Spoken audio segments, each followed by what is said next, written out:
It really is nice to see everybody here at All Day a Spiritual Community. I'm looking here at the live video and some of the pictures here, and I miss you guys. And someday we'll be back together on ground together. Someday. We got a vaccine coming out, so maybe that will happen soon. Well, so we are talking about words, and we're talking about words as it relates to relationships. So here's what I'd like you to do this morning. I'm going to ask you to do a couple things. First of all, I want you to think about a relationship right now that maybe needs to be improved upon. Think about that for a moment or so. Is there a relationship in your life that needs to be improved upon? And from there, just take a moment to think about that. It might be uh, somebody you work with, might be a relationship that needs to be restored, might be a husband or a wife or a partner, might be a kid or kids. It could be a friend or even a sibling. I was talking with a good friend of mine the other day who has a twin sister, and she was kind of talking to me a little bit about the challenges of having a twin. So what I would like you to do is just pick a relationship this morning. Just pick a card, any card. Pick a relationship and say, I would like to have a healthy relationship with this person. Let me share my screen here, if I can remember how to do this. And while you're thinking about that, I want you to consider something else this morning. Humor me with this one.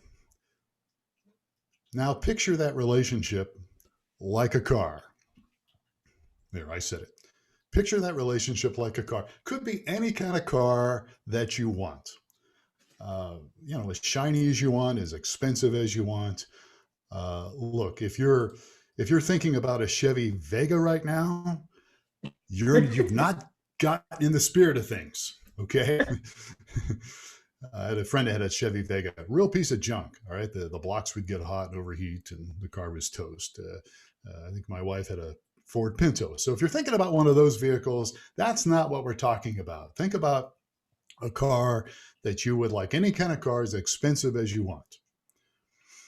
Now, if you think, well, what kind of a vehicle would Phil want? Here's something I would probably pick out. I have a Jeep and I like my Jeep, but if you wanted to give me this Jeep, I would be very happy with that. Okay. So if you picture a relationship kind of like a car, have you noticed sometimes that relationships get stalled? Sometimes they just don't seem to be getting anywhere. They seem to be stuck. And as much as you repair something, as much as you put money into it over the years, as shiny as it might look,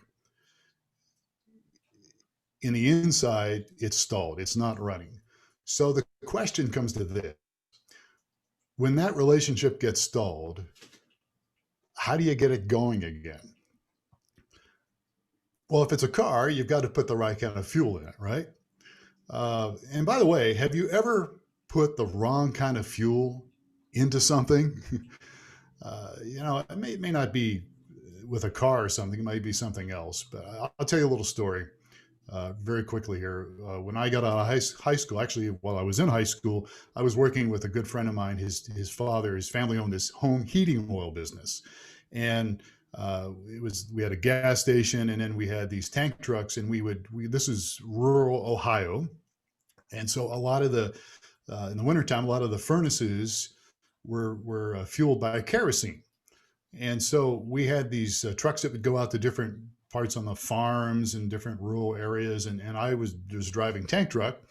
And I don't know if you know this or not, but with tank trucks, when you see a tank truck, it's not just one big tank. There's different compartments inside that tank that you see. And so when you've come to a place where you're going to put fuel in something, you may have different types of fuel in your tank truck. Are you with me so far? And you might have kerosene, you might have diesel fuel, gasoline, might be different types of gasoline. So been doing this for quite a while, and I went to this house and I went to put kerosene in her tank. They had a big outside tank, probably held 150 gallons maybe. And I'm pumping kerosene into this tank. It's wintertime. And all of a sudden it dawned on me, that smells like gasoline. And I was putting gasoline in a tank that should have been kerosene. Oh no. And to make matters worse, this gal was a difficult person. Okay, she had a reputation as being a difficult person.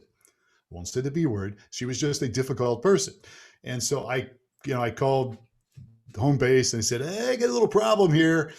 And so they came out and we pumped the fuel out of her. We pumped the gasoline out of her kerosene tank and gave her kerosene for free. And I remember my boss said, of all the people that you did this to, this was the worst possible person you could have done this to. Anyhow, life went on. So all healthy relationships are fueled by communication. And that's the bottom line here. And that's really what we're talking about today. There's a quote that's attributed to the Buddha. This is just a partial quote. Without communication, there is no relationship. So effective communication is what fuels healthy relationships. And it's really what makes them run. It's what makes them go. It's what makes relationships special. And I don't care how great the relationship may look on the outside. If you and I are not constantly putting in the fuel of communication into our relationships, they're going to get stalled. You can look at any relationship that's not going somewhere, that's not working. And I can almost guarantee you that somewhere, somehow, someone along the way stopped talking. And whenever that happens, relationships stall. A lot of newlyweds discover this, right? When they're dating, there's a lot of talk going on, a lot of communication. In today's world, there's text messages sent and videos sent. And they get engaged and there's all this great communication and everybody's just really present with each other. And then they get married, and sometimes after a few months, what happens? The conversation begins to dry up. And if you're really good at it, it might take a couple years or so. And you get busy and you stop communicating, and then you wonder why the relationship is stalled. I can remember, to be careful, I think my wife is actually online watching this. Hi, honey. Love you. I can remember when we first got married, my wife and I married Kay, and I was really trying to be attentive and really listen. But one day she told me, she goes, it would be really nice if you talked a little bit too. And I'm like, oh, there's a stat out there somewhere that says, I think it's like the average American speaks 16,000 words a day, I think. And I remember I had some stat in my head. So I told her, I said, look, honey, I'm in radio broadcasting. By the time I get home, I've already used up my 16,000 words. She didn't think that was very funny. No. So, there's a stat, 50% of wives say that my husband doesn't talk to me like he used to. In 86% of the divorces out there, there's a statement made that says one of the major reasons for the divorce was we just couldn't communicate. 1 out of every 4 kids say, I have never had a significant conversation with my father. That's really sad. That just goes to show us we need help. We need help communicating. And I don't know about you, but I have found that communication is not exactly a science per se. Do you guys remember that class you took in college called communication science? I don't think it even exists. Does it even exist? Does anybody know? Does communication science actually exist? I never had it. I think communication is more of an art. It's an art, and it's not just black and white. It depends on the people you're with, the person you're with, and it really takes time to develop. I don't know about you, but sometimes I feel like I'm a kid with a crayon trying to color in the lines. I don't have this thing down. Don't get me wrong. I've got a lot to learn, but I think we all do. So when we talk about communication this morning, let me share with you, let's see if we can get through this, 3 thoughts that I have on building healthy relationships. Can you guys see my screen? You guys okay? So here's some thoughts on relationships. And the first one is using wise speech in communication. Now, if you've been around all day, spiritual community at all for a while, or even if you haven't, you know that this really comes from a Buddhist concept, the Buddhist teaching. Using wise speech in my communication. Is what I'm saying true? Is what I'm saying kind? Is what I'm saying helpful? Let's talk about truth for a moment. And the idea is we balance this stuff out. But uh, when it comes to speaking the truth, I don't know about you, because I've been on both ends of this, but I have found there are some people that speak truth, but when they speak it, they're not really speaking it. They're aiming it like a missile. They're using truth like a hammer, and they pound you with something. You know, I love my father, and he was a good man, but there were times that he didn't beat around the bush. And I'm not saying that we shouldn't use clarity when we speak to people, but sometimes he wasn't real. He just would tell you what he thought, and that's good, but sometimes it would be really painful, and he didn't use a lot of tact sometimes. And look, I know truth can hurt sometimes, and we need to accept truth for what it is. But here's the point I'm getting at. Some people, when they use truth, they're just thoughtless. So they may speak truth to you, but they use it like a missile, and they're not very kind when they use it. For instance, have you ever heard people say something and you wonder, is that really a compliment? Like, you do really well for your age. Okay. I can't believe you did such a good job. Okay, was that really a compliment or not? Okay, so what I'm getting at is truth doesn't have to maim, kill, and destroy. It can be, when spoken with kindness and thoughtfulness and compassion, it can really bring a relationship along. It can really help a people. I think we all struggle with this. I struggled with it for years. I remember with my son, I would tell him things and I wasn't always kind. And over the years, I've really tried to be much more kinder and more helpful in my communication. Anybody have some thoughts on this? You want to take a moment and share some thoughts? Have you ever been on the wrong end of when somebody was trying to tell you something and they just hit you with a punch? Or maybe it's been the other way around. Maybe you were speaking, you realize, oh, I didn't use a lot of kindness in what I said. Hey, Phil, while we do this part, would you mind stopping sharing your screen? Mm-hmm. And then we can just see each other a little bit better, I think. That would be great if I know how to do that. Let's see here. There you are. Thoughts on using wise speech? Anybody have a story to tell? Or you just want to have confessions? True confessions at Oldea Spiritual Community. I have one. Hi, it's Bridget. Hi, Bridget. Hi, I have a funny one. When my son comes over to have dinner, sometimes I'll say, how was it? And he'll say, pretty good.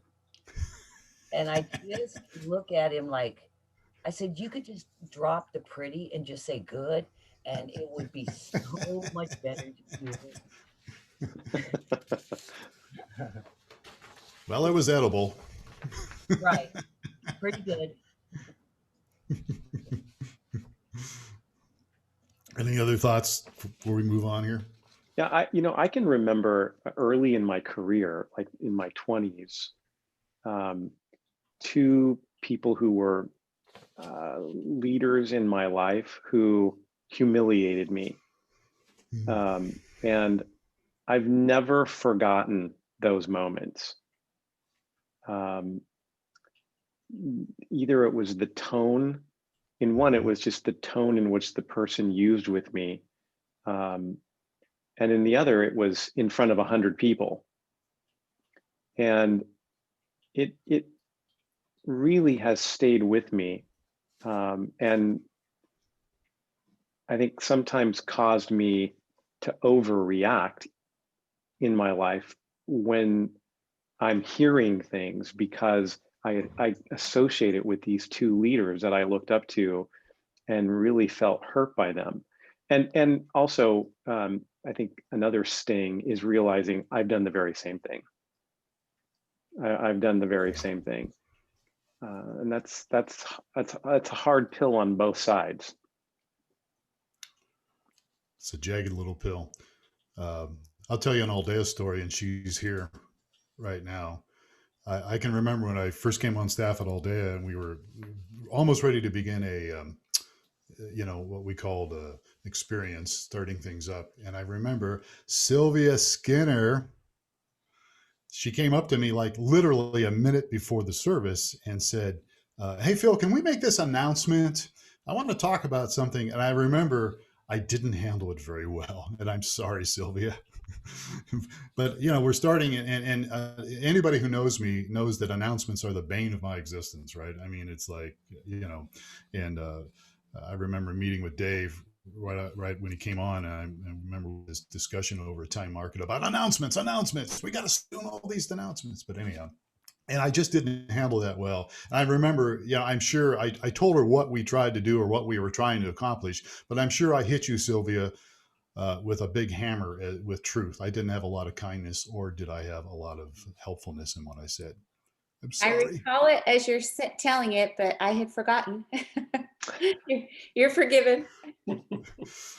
Bringing up old wounds. So anybody else? Oh, I see a chat here. Yeah, there's a couple things in the chat room. Probably worth noting. Go ahead, Phil. You can. No, go ahead. I was just going to read a little. I know sometimes it's hard to see it when you're talking, but I know I can't see it. Cindy writes, a friend told me that she is only friends with moms of boys. I had a girl and a boy. She bashed my son constantly. Sometimes it's the look on a person's face or the words behind that are hurtful. Yeah. And that sort of theme keeps going here. Lori said, what came to my mind is pointing out when someone makes a mistake. It may be true, but not necessarily helpful or kind. Right. Yeah, boy, the gift. It's really nice. I don't know, Lori, if you want to say more about that. How do you share something important, but do it in a way that doesn't cause the person hearing it to repel? That's hard. One thing I can say, and I've been in management for years, and I was on the other end of that a lot, but I think sometimes you just got to stop before you go to share something and really put some thought into it and not be in such a hurry to correct the person or try to get the thing right. I don't know. I'm open to suggestions here. Go ahead, and anybody wants to share how a good way to do that would be great. Yeah, because, I think Jean and Nikki are both going to weigh in here. Go for it. I had many years working with children in my friend's family daycare, and I had to learn to ask myself when pointing out mistakes, is it me that I'm having a problem with it, or is it something really important for the child? Especially with children, because they're learning things. Oh, you're doing it the wrong way. Well, is it the wrong way? Maybe it's fine for them. So I have to ask myself, am I pointing out the mistake? Is it important? Is it really important? If it's really important, then I have to find a way to say it. But maybe I can just let it go. Yeah, that's good. Very good. Yeah, Jean. Oh, one of the biggest lessons I've learned is that sometimes you don't have an intention of hurting someone, but you can be very hurtful with just, I had my father-in-law and his sister, Art's aunt, the two of them just really did not get along. And so one Christmas, Art's dad, they were coming to visit, and I mentioned that we were going to invite Aunt Vivian over, and he said, well, if she comes, I'm not coming. So then I decided, well, the best way to handle this is she's a mature woman and she'll understand. So I called her and I was like, Aunt Vivian, we can't have you. We'll celebrate with you the next week. And she's like, well, what do you mean you can't have me? So I just said, well, Walter said that if you come, he won't come. So we're just going to have to do 2 separate. Well, she was so hurt. She did not talk to us for 5 years. She was so hurt by that. And no matter what I did, I wrote her letters, I called her, I went and knocked on her door. She would not respond to me for 5 years. So sometimes it's, you don't intend, but in hindsight, if I would have thought about it better, I'm sure there's a million ways I could have handled that better. But that's what's really hard, is when you really hurt somebody without meaning to. That's a tough one. Yeah. I had a professor in grad school, and I had just started graduate school, and I had moved across the country to come to Arizona to go here, and I didn't know anyone, but I didn't know anyone on the whole campus.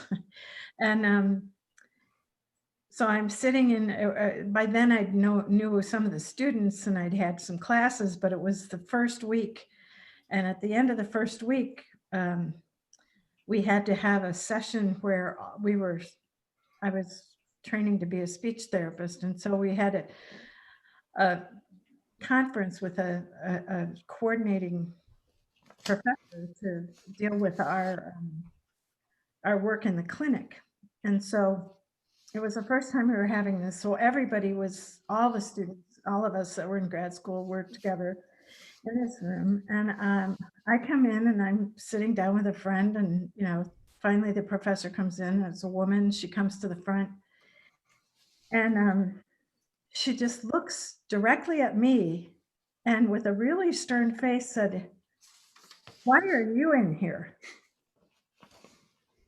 And I'd never really met this woman before. And I'm like, well, I didn't know. I'm like, is this a joke? And she's just still looking at me, waiting for an answer. And I said, well, I'm going to school here. I'm in this program. And she just starts her lecture.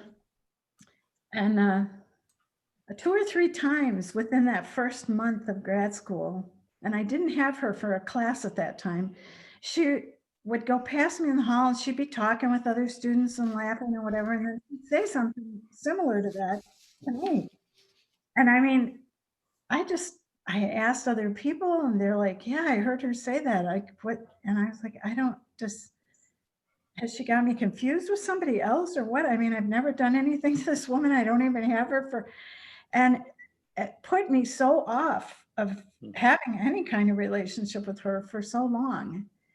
And finally I took a class of hers, I think in my second year of grad school.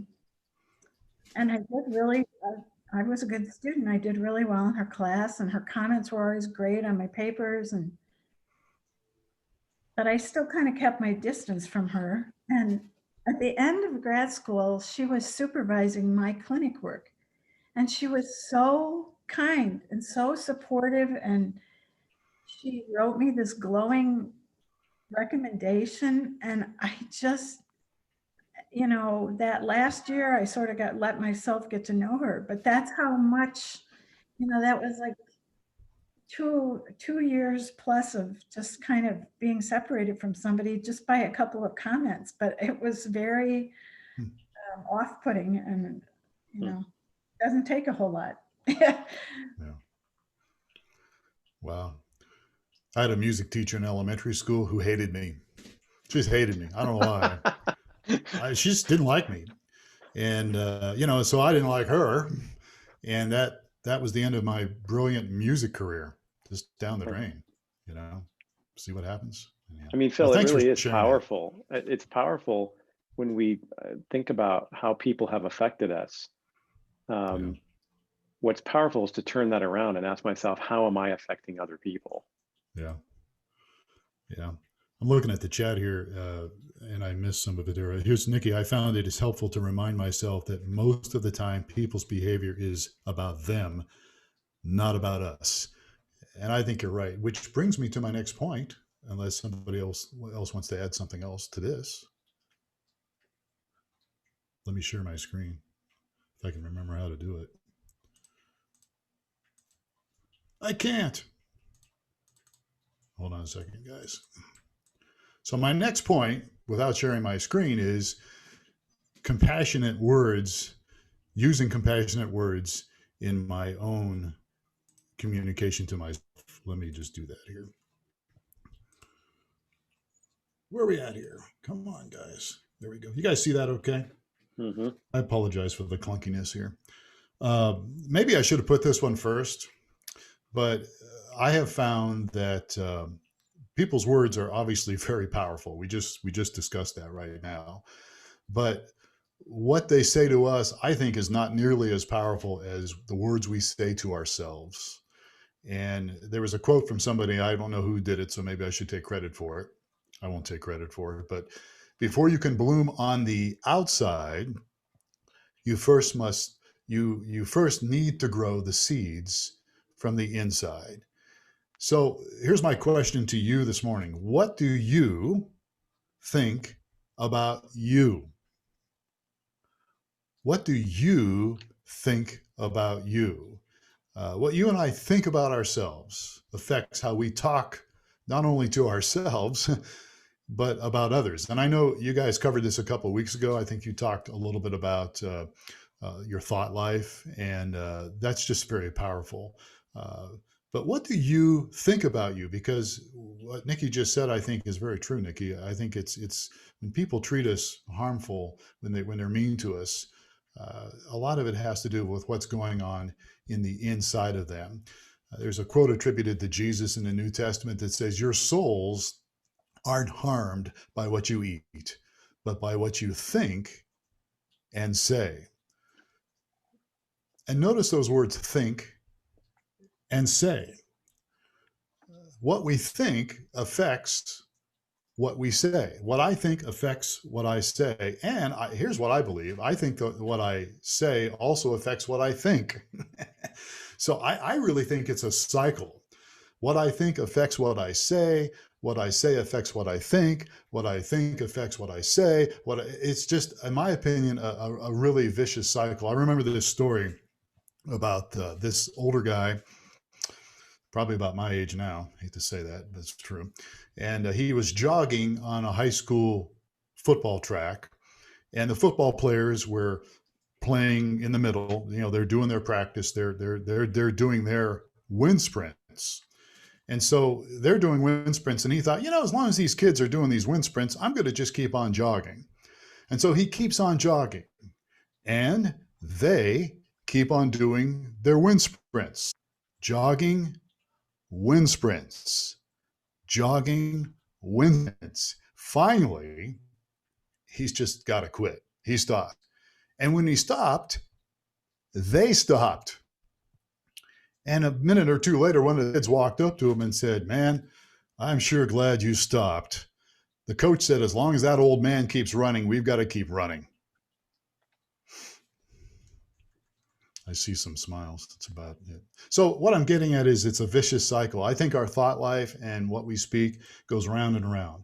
Our words, our thoughts, our words, our thoughts. I think they're very important, what we think about ourselves and how we treat ourselves as individuals.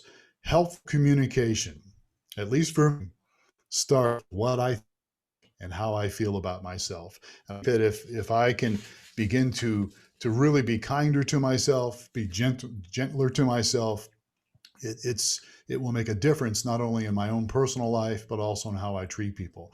I was involved years and years ago when I first got involved in Christianity with Christian community. Has anybody here ever been involved in a commune or some kind of Christian community? I can't see you because of my screen, but I was involved in, this is the mid 70s, okay? And my son used to say, well, Christian community, is that when you guys just all shared the same toothbrush? And no, we didn't share the same toothbrush. But I was in Christian community, and there was people here from this group of people I lived with from all sorts of backgrounds, which was kind of cool, right? People Catholic background, Jewish background, but they wanted to really follow the teachings of Jesus. That was the whole idea behind it. And there was a couple of these guys in this Christian community that I got to know, and they were really into this this movement that was positive confession. Have you guys heard of this name it, claim it deal? It was really popular. It's still popular today in some circles, but in the non-denominational charismatic Christian community, there was people like Kenneth Hagin and then Kenneth Copeland, and they were real big on what you said, the power of your words. And quite frankly, I felt like it was a little bit of an extreme, but at the same time, it really hanging out with these guys really made me mindful of my words, because they would always speak positive, always, speaking not just what was true, but trying to be walk in faith and speak. And it really did affect my life in a positive way, because I began to really be more conscious about the words that I spoke. The words I spoke to myself and the words that I used with other people. However, I will say this: there's a time we were all having dinner together, and we were all sitting around a big table having dinner together, and I think we were eating fish. And one of these guys was eating fish, and he got a little fish bone stuck in his throat, and he's kind of having a problem here. And somebody says, "Are you okay? You got a problem?" And the guy would not. He didn't want to say, "Hey, I've got a bone stuck in my throat," because that would be negative confession. So he wouldn't say that. But he was like, he was trying to, and he lived. Don't get me wrong. The guy got the bone out of his throat. That was, in my opinion, a little bit of an extreme deal there. He wouldn't confess that he had a bone stuck in his throat. But the point I make about this is it's important to be mindful about what we're saying to ourselves.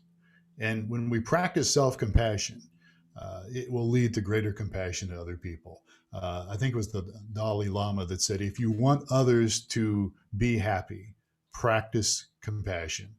If you want to be happy, practice compassion. Any other thoughts here on compassion? Let me stop sharing my screen and give me an opportunity to look at you guys. Has this, what I'm sharing today is I struggle with all these things we're talking about, communication, but I have really seen some breakthroughs in my life when I try to walk in these things we're talking about here. And a lot of it's self-compassion. Anybody grow up with a family that was hard on you, and because of that, you were hard on yourself? Yes, I see that hand. Yes, that's Lou.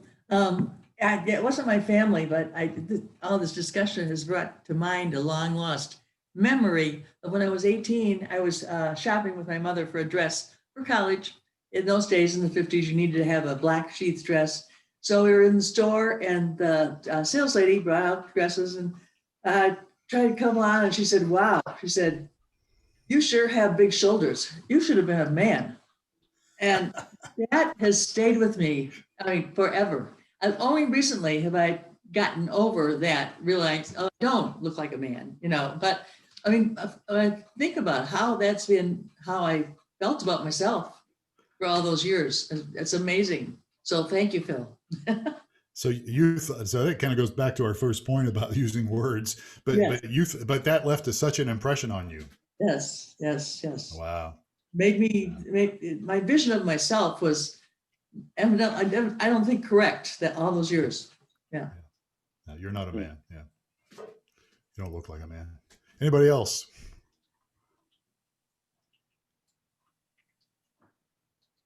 Yeah, this is Cindy.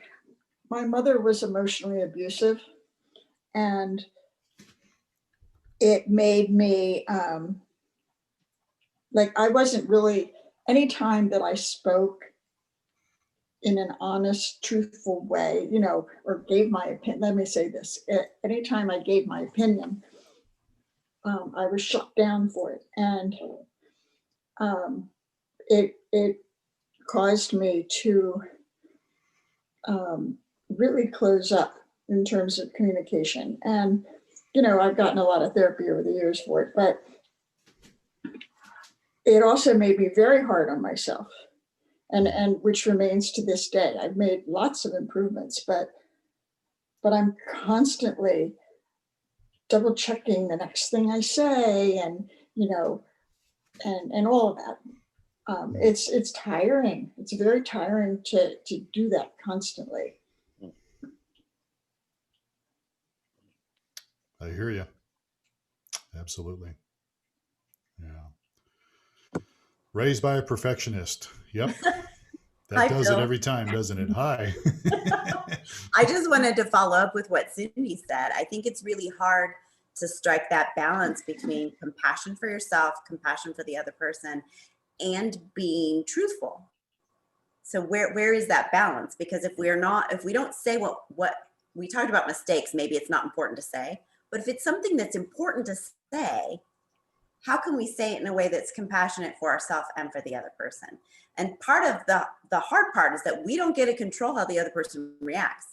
They might not react very well. They might react in a hurtful way.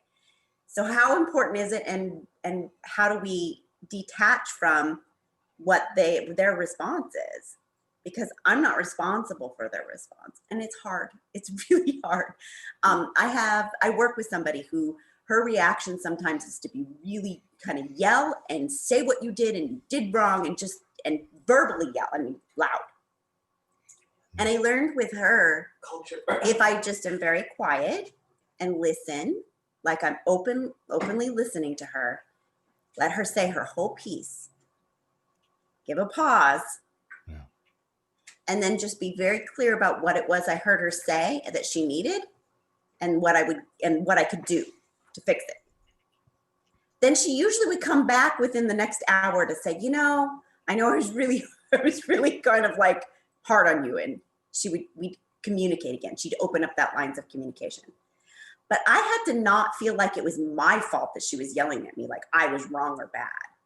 And that's hard to do. That's a work thing, so it's a little easier. But if it's somebody I'm closer to, it's really hard. So Yes. It's an ongoing balance for me to work on.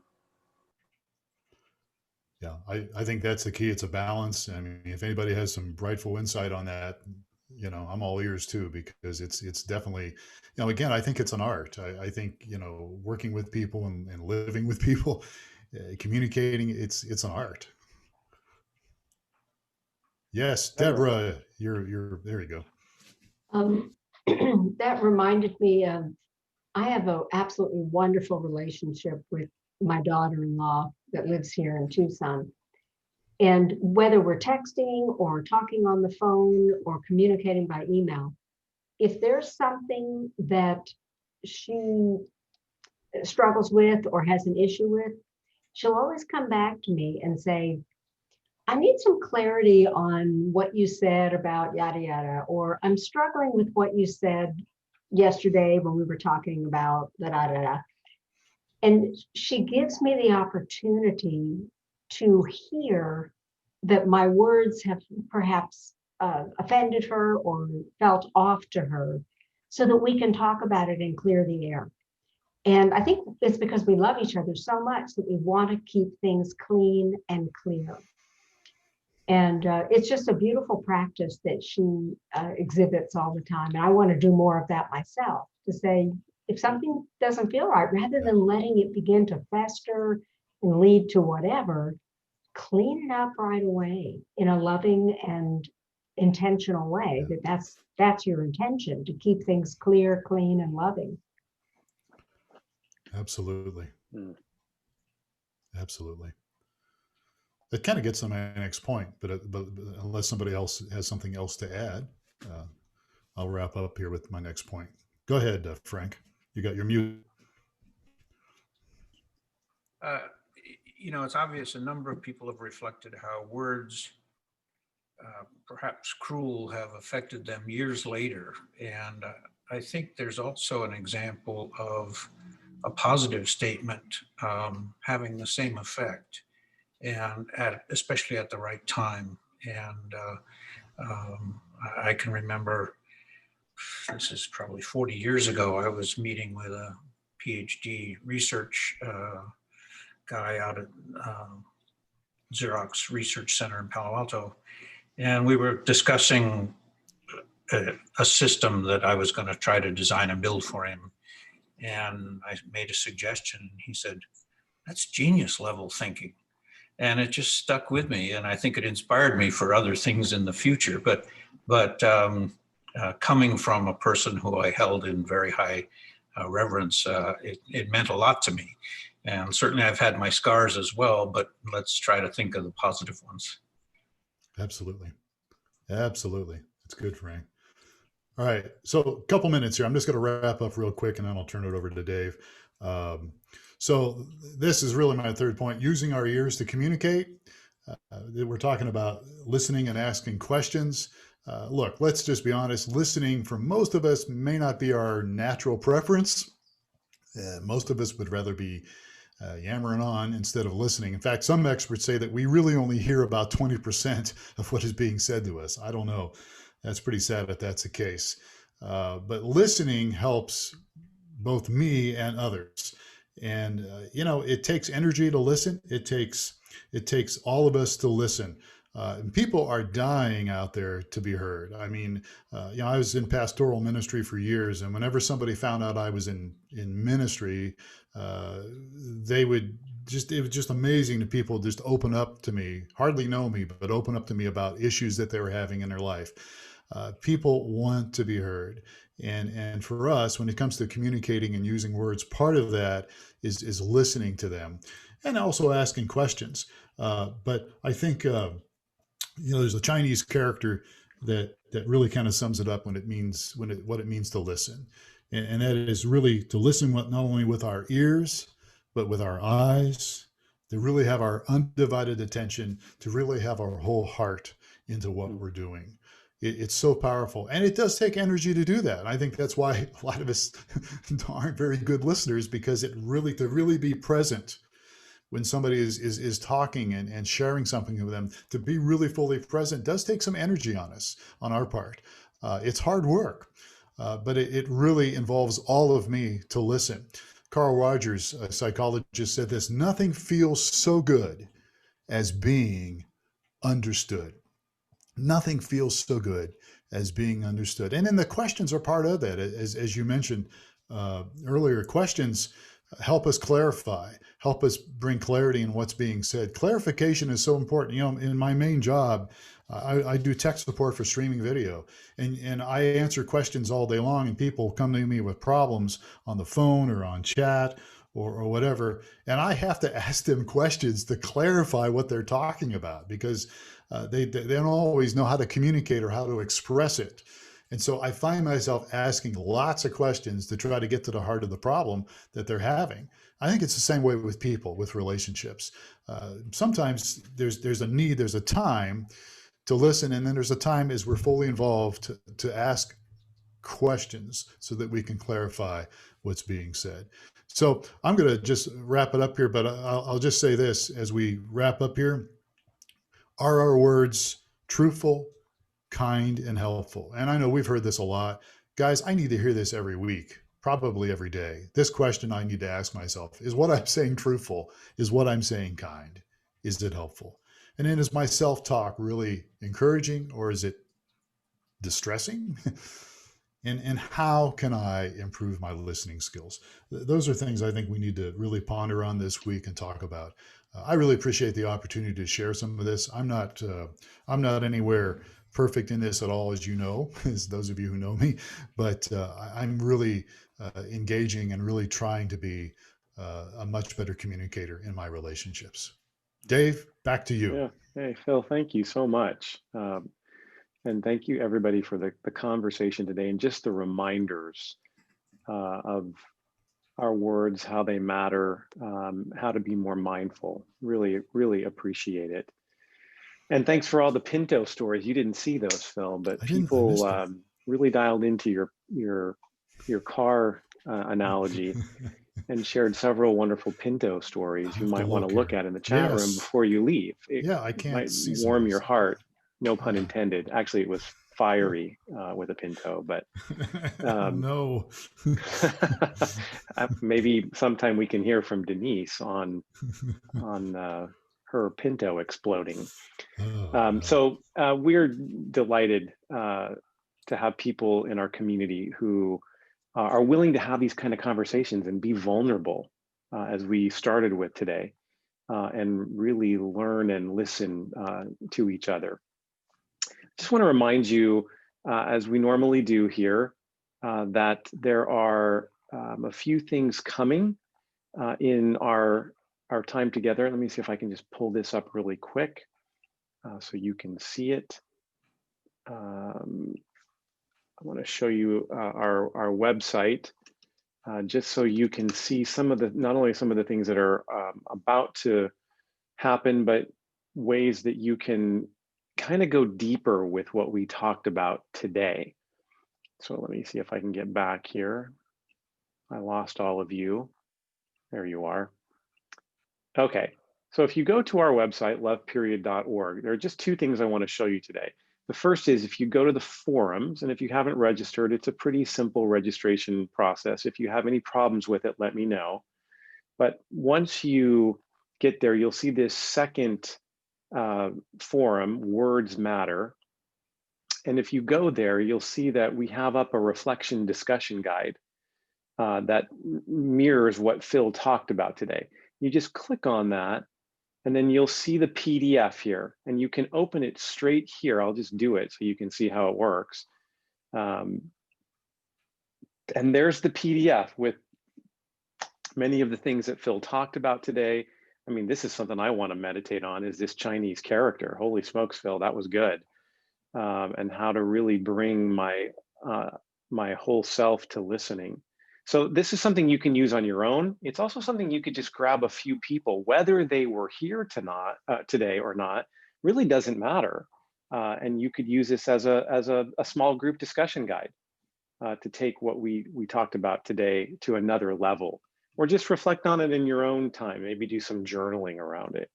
If you go to the events page, you'll see that there's an event coming up. We actually have two, but this is a sign-up event. What's better at Christmas time than tea, right? So on December 19th at 10 a.m. Arizona time, Mountain Standard Time, our community is going to get together. Bring your favorite tea, and we're going to tell some stories and just have a time of celebration of the holidays together. And you'll be hearing more about this in the days ahead. And then Christmas Eve, December 24th at 3 p.m. Mountain Standard Time. We're just going to spend 30 minutes together as a community celebrating the season. We're going to try to sing something. We're going to ask that everybody bring a candle so that we can do a virtual candle lighting, and you know, bonus points for wearing some sort of Christmas sweatshirt or hat or something, and we'll just have some fun together in the just a half an hour. It won't be long, but a half an hour of time on Christmas Eve, 3 p.m. Mountain Standard Time. And if you get our newsletter, you'll get the Zoom link for that, and of course we'll stream it as well. We've been meeting our COVID budget, which we are so grateful to all of you for your continued support. We're going to talk more about supporting Aldea in the new year in the days ahead. But we're grateful for that, and we'll have a bit more of an update as we get closer to the end of the year. Phil, thank you so much for being here, and for everyone participating this morning. We're so grateful. And for those of you on the stream, we're grateful that you've joined us whenever that is. And we'll look forward to our last piece of Words Matter next week, as Kevin Skinner will talk about how words shape our purpose in life. How words shape our purpose. Frank, you kind of hinted at this. You're a genius. And I'm not teasing you, actually. That had to have some shape and directionality for you that was powerful around what you've been able to accomplish in your life. And those are really powerful words, and we'll look more at it next week together. So thank you all for being here today. We'll wait while everybody signs off. Hey, Dave. And oh, Michelle, yes. I just want to mention that I went ahead and left the box of cards on the outside of the building. Thank you. At us, and I realized that sometimes, you know, we have good intentions to get somewhere on a day, and it may or may not happen. So I'm just going to leave them out there. And, you know, if you send some out and you decide you need some more, you can drive by and pick up some more, but I'm just going to leave them outside of the building. Yes. Also, there's a couple things in the chat room here. So they're still there if you want to grab some cards. And then I think, Phil, you said, somebody asked something about what I read. And so David White is a poet, just a absolute genius of a poet. His name is, I'll put it in the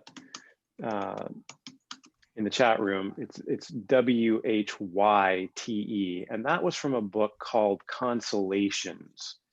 And he looks at different words and how the words have lost their meaning, like vulnerability, and tries to recapture the idea. But if you're not familiar with David Whyte, I've just made your day, because he is just such a